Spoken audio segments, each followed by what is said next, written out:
À présent à David Bowie, mort il y a tout juste un an. Artiste original, caméléon, légende de la pop et du rock, sa silhouette androgyne et sa voix singulière resteront toujours présentes dans notre mémoire.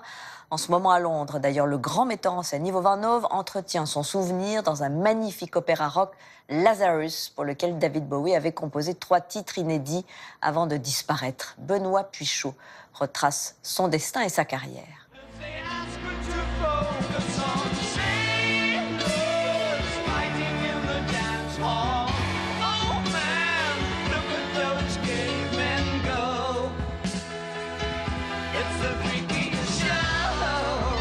Un an après sa disparition, l'œuvre de David Bowie continue à fasciner par son aspect pléthorique, protéiforme et avant tout postmoderne.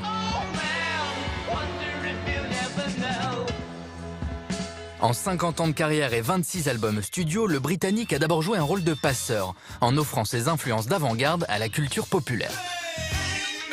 Entrée libre revient sur les sources de la création d'un artiste vampirique avec le musicologue Mathieu Thibault qui a publié Bowie, l'avant-garde pop, et le journaliste Nicolas Martin qui lui a consacré 8 heures de documentaire sur France Culture.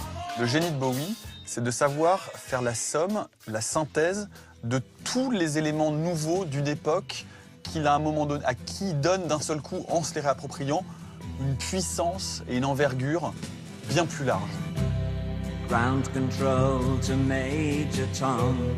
Il a toujours été admiratif de gens comme Brian Eno, de gens comme Andy Warhol, de gens qui d'un seul coup vont devenir des modèles et dont il va pouvoir s'approprier les codes et les intégrer à son univers. This is ground control to Major Tom. You've really made the grade. And the papers want to know whose shirt you wear.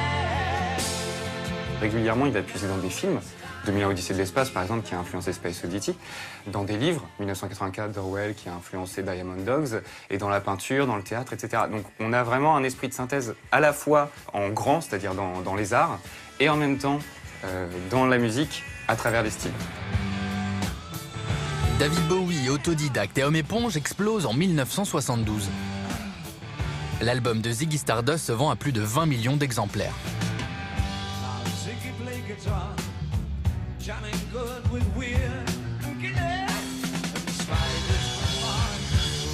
L'homme aux cheveux rouges transforme la pop en laboratoire d'expérience musicale avec l'aide de son guitariste Mick Ronson. Il trouve avec Ronson son premier guitariste phare, celui qui va donner la couleur aux albums suivants, et Bowie fonctionnera comme ça tout au long de sa carrière.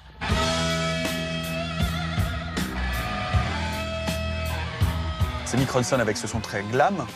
Ça sera après Carlos Alomar qui va lui apporter justement les rythmiques funk black américaines dont il est fan et qui va intégrer à sa musique. Plus tard, ce sera Riff Gabrels qui va arriver à Tin Machine et qui lui a apporté le son hard rock, grunge, avant que le grunge existe, un pré-Nirvana.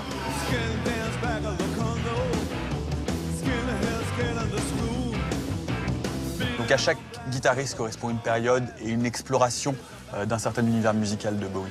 Bowie avait tendance à se lasser très vite de tout. Donc, qui dit se lasser d'influence musicale ou d'instruments, dit aller voir ailleurs pour trouver des nouveautés.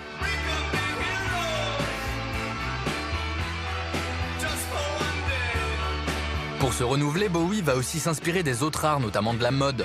Pour ses personnages, il collabore avec l'anglais Paul Smith, le français Yves Saint Laurent et le japonais Kansai Yamamoto, qui lui dessine le costume Tokyo Pop en 1973. Bowie s'est révélé comme une star totale. Il ne faut pas oublier qu'il peint. La peinture va occuper une place importante dans certains de ses albums, dans l'album Outside par exemple, qui est un album concept très noir du début des années 90. Il va visiter avec Brian Eno des asiles psychiatriques en Allemagne pour voir comment les patients produisent de l'art brut. Et ensuite, il va se mettre au milieu de son studio de répétition avec ses musiciens en leur demandant d'improviser. Et lui va peindre en fonction des sons et des sonorités qu'ils lui transmettent.